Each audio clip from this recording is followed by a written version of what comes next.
This panel is one that I'm so excited about. This is the new Talent Playbook, and I have three phenomenal leaders here. I'll introduce them in just a moment, but to give you some context, our goal today is to sort of really double tap on that talent portion that we were just discussing. Obviously, the world has changed very drastically in the last 5 years or so, and so our expectations, how we feel, think, and experience life, especially considering that work is such a large component of life, is a big function here. So again, three amazing leaders. First up, we have the Chief Human Resources Officer of Spotify, Anna Lundstrom. Hi, everyone. Hello. And then we've got Twila Hansen, who is the CPO at LinkedIn. Hello. Hi. And Joanne Anderson, who is the Chief People and Community Officer at BetterUp. Okay, so thank you. Yes, please give them a round of applause. I think the best way to sort of think about our conversation today is to kind of think of it like a map. Before we can focus on where we're going, it's important to understand where we've come from. So I want to pose the question to the three of you. When you look at the old playbook, when it came to career growth and leadership and talent strategy, what assumptions have been made and what are now outdated? I'll start. Hi, everybody. Great to be here. Thank you so much. I'm excited to be here. I said to the charter team, I'm like a long-time listener, first-time caller. So I'm a big fan of the work that you do, and it's great to be having these conversations. I think, and we all know this and feel this, one of the things that we've expected about the talent playbook is that it would be static, that you would have clearly defined career paths and channels, that you would know exactly where you were going to go, where your business was going, what the dynamics might be, very predictable, very easy, very sort of defined and mapped out. And I think where we are today is, it is not static. It is incredibly dynamic. There are constantly changing pressures and inputs, and a lot that just makes uncertainty part of our everyday work and part of what the expectations of where your career may go. We don't have as many answers as we have in the past. And so I think we have to make and build the skills and the capabilities to sort of live in that tension, to live and navigate that uncertainty, to give people frameworks of how to analyze information and sort of come to places of understanding, but not necessarily say this is the clearly defined path. So that's one. The other, I would say, which is probably more exciting, is that we have so much more access to data and information and an understanding of who individuals are, which means a lot of our solutions can be quite individualized. They can be particularly defined and understood by role, by person, by persona. And that's fantastic because it allows us to say, what are your unique needs as a person in the job, as a person in the company, and then therefore let's build solutions around your unique needs. So I think that dynamic tension that we see around not having uncertainty can feel, if you think about it in the right framework, can be quite, in some ways, freeing because now you can build unique individual solutions catered to what those person's needs might be. Awesome. Go first. Sorry, do you want to go? No, go. Something to add there. I think, yes, I absolutely agree that in decades past, there have been more defined roles, and you could kind of look at like, okay, what do I want to do over the next 5 to 10 years? And if I study hard in school and I get that SAT and I get, the SAT score, and then I get into that right college, and then I get that right internship, and then I get, like I could, be a VP one day. I think what we know from that there's a certain amount of like hustle and grit and grind that if you do all of the right things and you have that hustle and that grit and that grind, you could pretty much guarantee your success. Yeah. I think what we're seeing now is, actually it's going to be more hustle, grit, and grind. It's going to be like the people who are super resourceful, who know how to use the tools, who know how to network, who know how to stand up apart. Like that is like if I was to like think about like, okay, what's that recipe for career development in the future? Yeah. The more hustle, grit, and grind you have, the more that you're going to be able to dictate your success. I think that's where I see the shift. I definitely agree, and I would say we talk a lot about being T-shaped, so it's not a linear career anymore, as you both were saying, and we are very focused on ensuring our employees are becoming future ready by first and foremost being honest about exactly as you said, that you need to be very ready to work hard. You need to be better than yesterday. We are here to help you with the tools and to support you along the way, but you have to do the work. We have to enable that and be ready for this, Tila. We have actually built our own LinkedIn platform, our own talent. I'm clutching my pearl. Our own talent platform that is called Echo, that we actually also list all opportunities for all employees to tap into, both full-time but also project, to really showcase that walking the talk, if you will. Like all jobs that we have available goes to internal first before we go external, just to showcase that we believe in you. But you need to do it yourself. You need to become future ready. But please come and learn with us.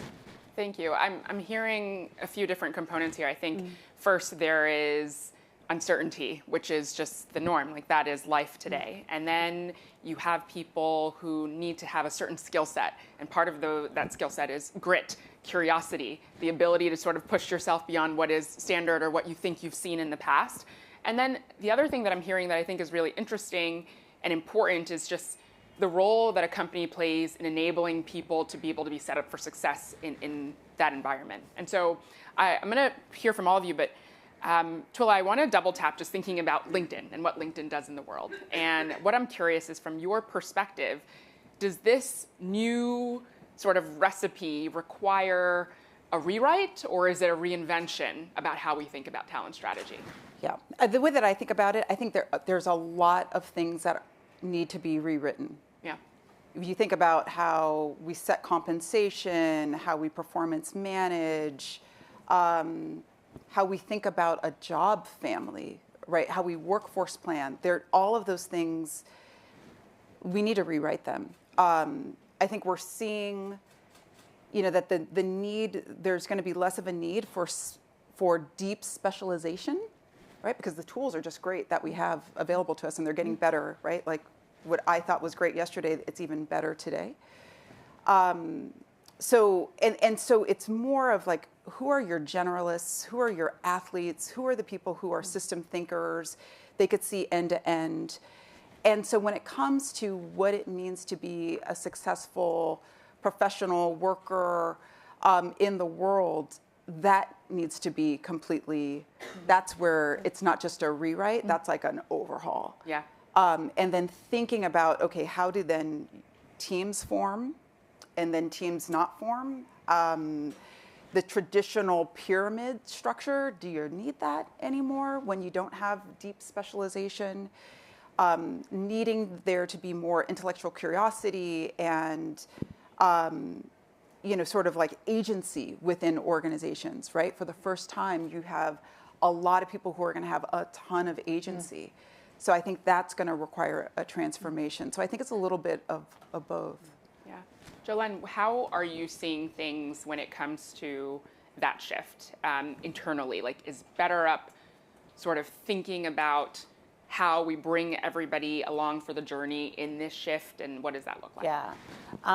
To your point, I think we have the benefit of both looking at it from our customers' perspectives and then thinking about how we consume that data as an employer and what it means for our employees. And what we see from a customer perspective, based on our opportunity to sort of analyze data from over 400,000 coaching conversations and research that we have, is that despite the benefit of a lot of these tools and technologies that would suggest that it should increase productivity and performance, we've seen alarming, frankly, dips in performance across the board, across every dimension of performance, whether or not that's task-based administrative performance, a collaboration that you might do with teams, or something that we call more adaptive performance, that ability to sort of navigate between these certain uncertain spaces and therefore determine what might be needed.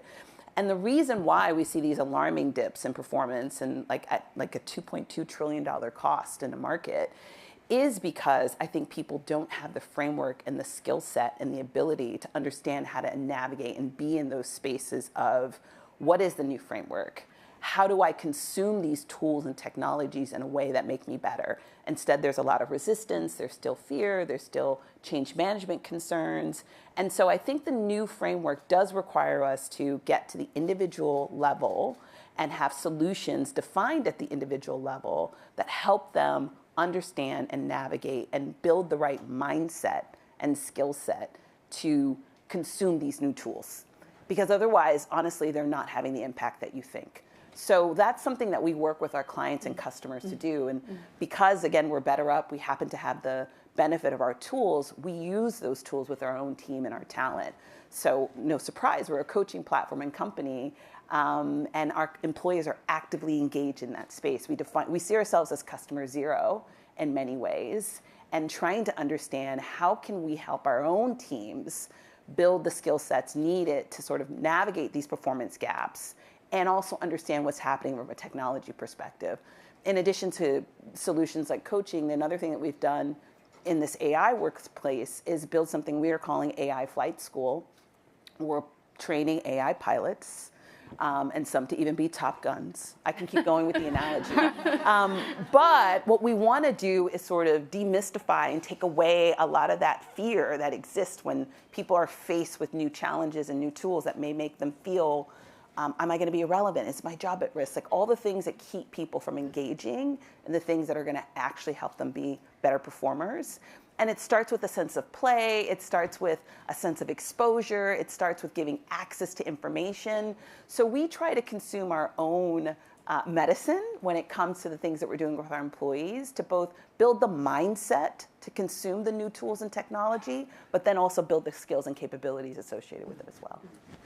Anna, Spotify is really a leader when it comes to sort of reframing and reshaping how people think about what work can look like. And there's a lot of excitement around how Spotify functions internally. And I'm curious about how you are thinking about that mindset that Jolene is talking about. Because to me, yes, somebody can love Spotify and love the brand and show up. And then so like, what does it mean for me to think about working at Spotify? How should I be thinking about my career? How should I be thinking about how the company functions and what it means to grow there? No, great question. And a couple of things. I think it starts with, before you even join, right? You need to be honest about what you get, what you will not get. Yeah.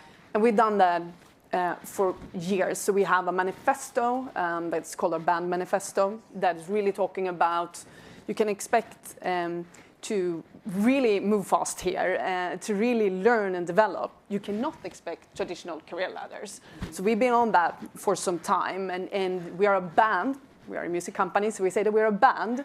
You're not a solo artist, so you need to come together and collaborate. So a few things like being honest already at the interview, and then really making sure that we walk the talk. And it starts with leadership and goes all the way down.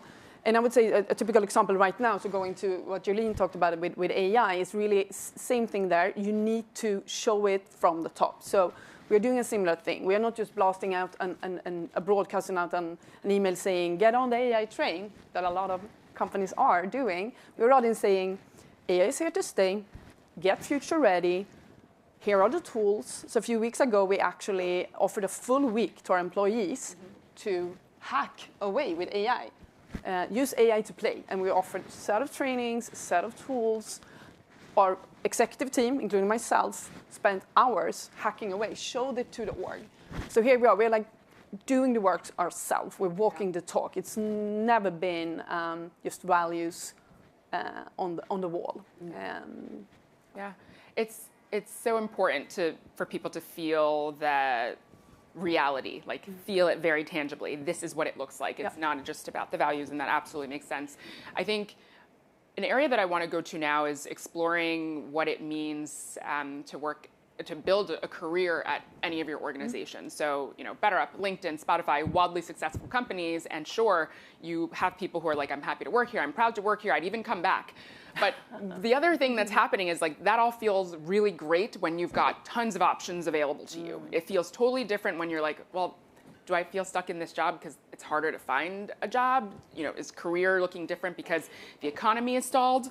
And so I'm curious about how you are talking to employees about just feeling stuck when they aren't necessarily able to leave, or maybe they don't think it feels appropriate to leave. Like maybe they don't think that there's necessarily a better option, or perhaps again it's just like I'm stuck because I think this is as good as it gets, and I don't know if that's necessarily true. But how are you thinking about that? I would say we go back to what I said a bit earlier, that we have really leaned in to the learning. Yeah. So we have the tools and the platform, our own LinkedIn, Echo, and we tell everyone to be future ready and learn. We're here to provide the tools, but you need to learn. You build your portfolio of skills. You build them, you become T-shaped, not linear, because that is gonna make you successful. Again, support from us with tools, but you need to do it yourself. So like be a perpetual learner, if you will. And I think that really works. And just to give you a few examples, last year we filled 30% of our open jobs internally. So like when that flywheel, love the flywheel word, comes together with like open roles filled internally, people move around, broaden their skills, it starts working. So we see that coming together nicely. Absolutely. So I'll add to that. So very similar. About 30% of our roles are filled internally at LinkedIn, which we monitor very closely, and we really want to make sure that we're seeing that internal movement.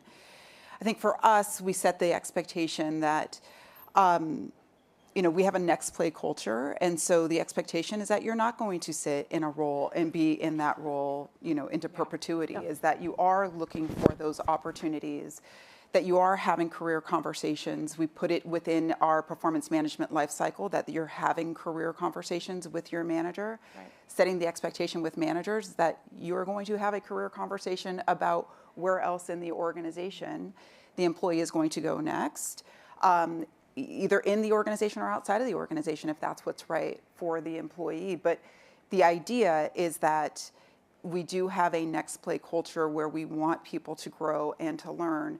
We do also offer coaching for all. So for all of our entire 18,000 person organization, we provide coaching services. So both from the perspective of like, how do I make sure I'm successful in my current role, but what is my next play? And if you don't feel comfortable having that conversation with your manager, you could have a conversation with a coach to help me, to say, hey, this is what I'm thinking about. Help me think about the skills that I need. Help me, how do I have that informational interview with somebody in a different group without upsetting my manager or putting myself in a vulnerable position?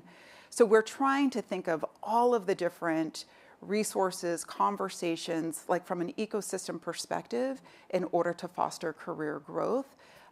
Because we believe that if an employee feels stagnant, it's bad for the employee, it's bad for LinkedIn. Yeah. I would add, and I think you hear it from these examples, first things first, you have to be cautious in terms of an arrogance of just being like, well, the market sucks, so it's fine, people don't have options. Top talent will always have options, always. Mm-hmm. And I want to be a company, an employer, and I'm sure teams want to be at a company or employer where you're constantly re-recruiting your top talent, because those are the people who, no matter what, will have options, right? So I think you definitely have to build ecosystems with that in mind, no matter what might be happening externally, of just like, is it an employer market, an employee market? You want a top talent market at any given moment. The second thing I would consider, and I've been at large-scale organizations where it's over 50,000 employees, and sort of high-growth companies like BetterUp when we're under 1,000 employees. And I think one of the things that's really important is how you are redefining those career moments and opportunities and making it clear that there's both project-based work, there's initiative-based work, there are things that people can get engaged with that aren't necessarily about the next level, the next promo, the next title, but about learning and skill set growth and exposure to different opportunities. So I think there has to be both a reframing in the individual's mindset of what does growth look like, but also not having an arrogance about what your team might need in terms of feeling invested in, cared for, and that you actually are valued at the company and they want to retain you. Yeah. Jolyn, I love that you said that. I can't tell you how many times, very unfortunately, even in the last year, I've heard leaders say things like, well, where are they going? And I'm like, are you serious? And if you have people in your company where you're thinking where they're going, like that they're not going anywhere, then I'm wondering what's going on inside. Like that seems so problematic. But nonetheless, maybe people aren't going very far necessarily as quickly as they used to. So we would see people leave jobs, we've seen this, it's sort of like a tour of duty. You go, you're there for 2-3 years, and you move on to the next thing, and there's no shame in that. Yeah. But I think, again, people are living longer, they're working longer, and nowadays too, when I look at somebody and they tell me they're 75 and I'm like, you look like you're 50. Like, there's so much opportunity and maybe working brings them joy. So I'm curious, is the idea of a tenure coming back? Because it felt like for a little bit of time that maybe wasn't exactly the case. And if so, what are employees actually asking for in return? Because it looks a little bit different than it used to. Tenure has actually always been a focus of ours. Okay. For the longest period of time, we had a 7-year tenure. What if we could achieve that? And this was in our early days, so being a startup and a hypergrowth. Yeah. But we so believe in homegrown talent. And now we're starting to see that fruition come to life because we are now also in an era where many of our long-term employees are actually stepping up and taking leadership roles. We just this week announced our new general counsel who's been with us 12 years. Yeah. So that is just an amazing example. And that is about walking the talk, showing the org that this is not just something we say, you actually have the opportunity. And then I think how you can look at it to make sure you have different offerings for different generations, right? And we have we made that work with a set of benefits that you can pick from that suits your stage in life. Yes. So we do that, but also really showcasing that you can really have a career here. I'll add. Tenure is not something that we anchor on. Mm-hmm. For us, I think because sort of this idea of having a next play culture, really making sure that we're leaning in with what it is our employees want to do in terms of their career, either at LinkedIn or outside of LinkedIn. Yeah. There isn't like a magic, sort of number that we're looking at when it comes to bringing someone in. It's, can they provide value? Can we provide them what they need in order for them to thrive? Yes, we want to make sure that we're not just recruiting for job 1, that we're also thinking about what's that job 2, what's that job 3, but also being very honest that if we are recruiting the very best talent that exists in the market and we can't give them what they need, that we're going to also help them think about what their next play is. So, I think we sort of lean into that. And it was different for me when I first joined LinkedIn. I'm like, what? We're okay with people leaving? And it's yeah, but if we treat people right mm-hmm. and we offer that amazing work, they're going to come back. Yeah. And so we've sort of leaned into that. One thing that I did want to key in on, Jolyn, that you mentioned in regards to those employers who feel that they could take advantage of a slow market. I think that's so problematic because every single person you recruit into your organization should be the best. Absolutely. And you should expect that they're getting in-mails on LinkedIn mm-hmm. every day, even after you recruited them, because they are the best. Yep. And you need to take pride in that you recruited the best into your organization, so you need to take care of them. Because they are getting in-mails every day. Right. Recruiters are trying to get them. And so you need to make sure that you're living up to that promise of giving them an amazing manager, giving them a culture where they feel like they could thrive, providing a sense of belonging so they can absolutely crush the work that they need to do because they feel supported by their teams. And so, going back to what you asked about what people want, I think it's in those categories of I want to do good work. I want to know that I'm leaving the organization better than when I came, and I want to be surrounded with people who see me for who I am and the value that I provide to the organization. Yeah, I think tenure is a factor, and I think in our space, in our community, the issue is sometimes we don't have the right data and metrics to really understand context within an organization.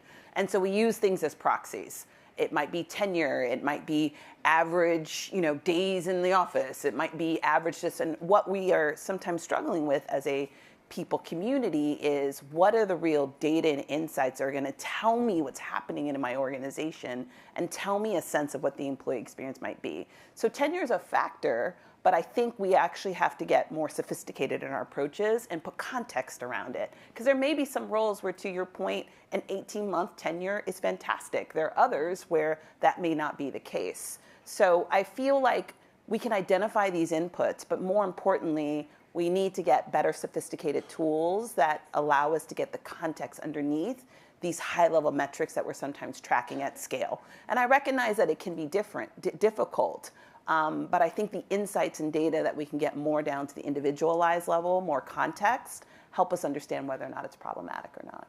Yeah. Just want to add on, build on what you said on making sure that employees do the best work on their career, in their lives, and then better than yesterday. And obviously that's something we very much agree with. I think when you if you don't measure tenure, I think it's also you spend a lot of money and time onboarding new talent. So that has to be taken into account. Of course, you should be acting on someone that is not performing, but take into account how much you can accelerate your business with someone that is homegrown and have really grown up through the ranks and knows the ins and outs of the culture and the business. Absolutely.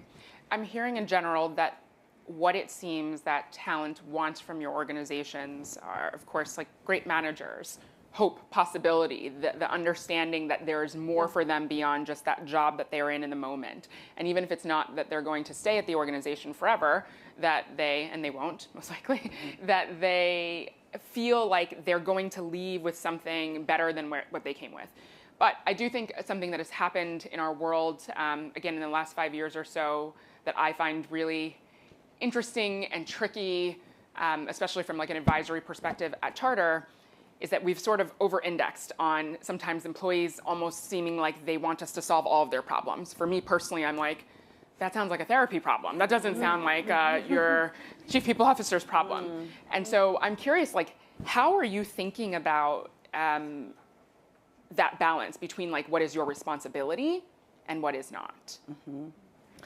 I continue to think that companies need to have the right frameworks and values alignment to understand where they're going to address and consider issues that are addressing their workplace, their brand, different things might be happening in the company. Because, to your point, there are things that are going to be your company's issues and there are things that are not going to be your company's issues, but you need to have the right framework and diagnostic to make those decisions. The most powerful tool that people can use in this space, however, no matter what, is the manager. Because that is the localized intervention that should understand all the ins and outs, the inputs, what's happening with this individual, what's happening with our company, what's an understanding of what the needs might be, and can dose the right conversation, the right solution to hopefully help that employee navigate the need. Because we are living in a world where there are mental health issues that need to be considered. We are living in a world where people might need support from a various employer-led solution. We are living in a world where the right career conversations might need to happen in the moment to help retain top talent.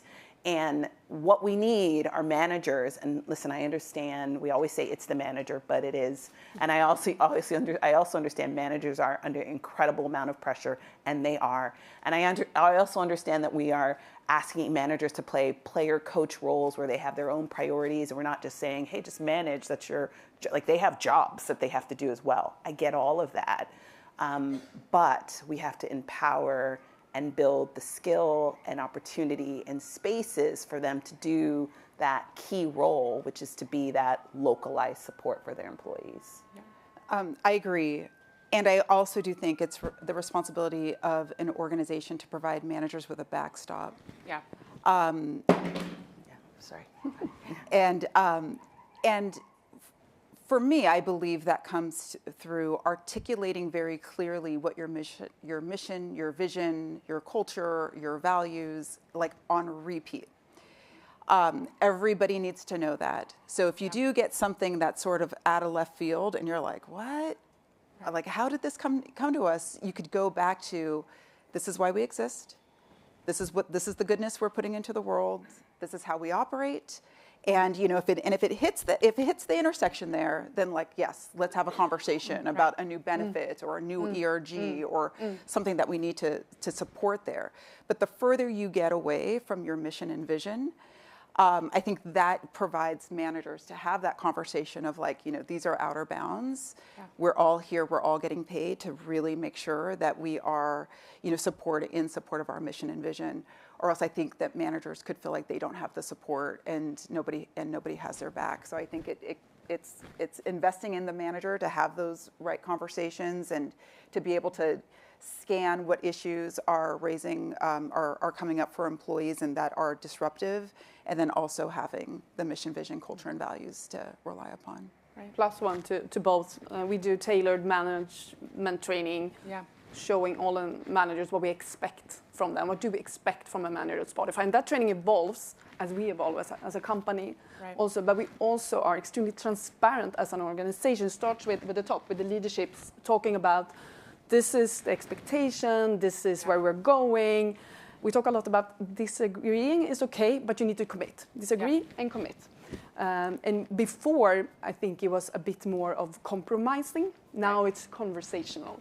So we are transparent, we deliver the why, but then we ask you to move along with us. So I think that the days when we explained ourselves and maybe even apologized, they are in the rearview mirror, and now we are very much more disagree and commit, but come along with the ride. So. Thank you so much. This has been an amazing conversation. It sounds to me that the New Talent Playbook is more of an ecosystem with checkpoints, with people who are very well aware of their roles and how they should be part of the larger road to success. And so thank you so much, Jolene, Twila, and Anna for this.